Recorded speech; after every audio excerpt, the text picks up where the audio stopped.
চুপ থাকার অভ্যাস করেন। সবসময় কথা বলতে হবে না, মাঝে মাঝে চুপ থাকার অভ্যাস করেন।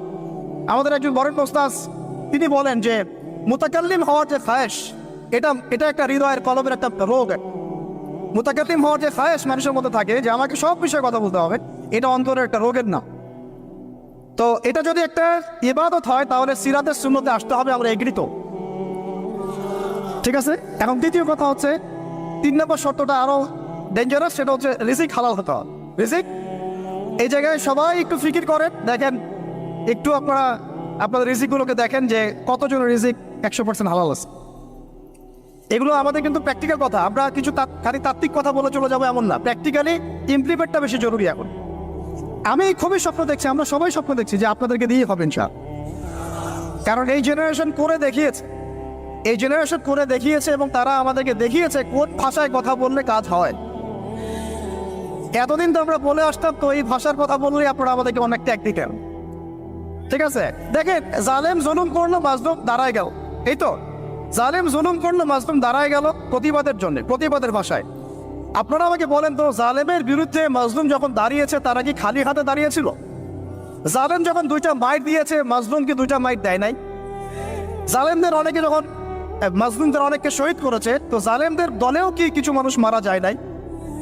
তো এটা কি একটা কনফ্লিক্ট হয়নি রাস্তাঘাটে? তো গণতান্ত্রিক প্রক্রিয়া এই কনফ্লিক্টটাকে আপনি জায়েজ করে নিলেন, তো গণতান্ত্রিক প্রক্রিয়া এই কনফ্লিক্টটাকে আপনি জায়েজ করে নিলেন তো, মাশাআল্লাহ। রেহাত শব্দ বলি আপনি আমার দিকে তেড়ে আসেন, বিষয়টাই না সেম বিষয়, একই বিষয়। আপনি জালেমের এগেইনস্টে দাঁড়াইছেন, মাজলুম জুলুমের শিকার হতে হতে হতে আমাদের ভাই আবু সাইদ জীবন দিল, মুগ্ধরা জীবন দিল, সবার একটা সিম্পেথি তৈরি হলো। এখানে আম জনতা, রিক্সা চালক, শ্রমিক, মানে ওলামায়ে কেরাম, কে বাকি ছিল? সবাই তাদের পক্ষে ছিল, তাই না? কেউ লিখেছে, কেউ বলেছে, কেউ মাঠে ছিল। তারা ছিল মাজলুম, দেয়ালে পিঠ থেকে গেছে, তখন তারা কিন্তু হাতে কিছু না কিছু তো উঠিয়েছিল, নাকি উঠায় নাই? উঠিয়ে তারা একটা প্রতিবাদের ভাষা আমাদেরকে দেখিয়েছে, এইভাবে প্রতিবাদ করতে হয়। ওই প্রতিবাদটার পরে আপনারা কি এখন বলবেন যে ছাত্র জনতার মধ্যে কেউ জুলুম করেছে? ছাত্র জনতা জঙ্গি, ছাত্র জনতা সন্ত্রাসী, এই সম্বন্ধে একটা সন্ত্রাসী ছিল, ওরা জঙ্গি ছিল, হ্যাঁ ওরা উগ্রবাদী ছিল। কেন বলছেন না এখন আপনারা এই কথাগুলো?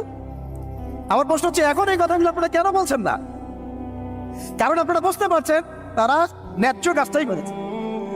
যখন জালেম জুলুম করতে করতে করতে মাজলুমকে একদম দেয়ালে পিঠ ঠেকিয়ে দেয়, তখন মানুষকে হামাস হতে হয়, তখনই বিভিন্ন জিহাদি সংগঠনের অস্তিত্ব আসে, তখনই কিন্তু খোরাসান স্বাধীন হয়। তো এখন আমরা বাংলাদেশেও বুঝতে পারছি যে হ্যাঁ, তখনই কিন্তু ছাত্র ভাইরা হাতে প্রতিবাদের ভাষা উঠিয়ে নিয়েছিল। তো এটাকে গণতান্ত্রিক প্রক্রিয়া আপনারা জায়েজ করছেন, ঠিক আছে, এটা কোনো সমস্যা না, এটা ভালো, ওরা প্রতিবাদ করেছে, ওদেরকে আমরা কিন্তু খারাপ বলতে পারি না। কেউ বলছে খারাপ?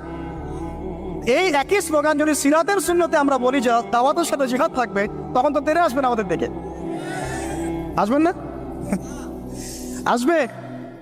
আপনারা লিখে নেন আমার কথাগুলো, এই একই জিনিসটা, এই প্রতিবাদ।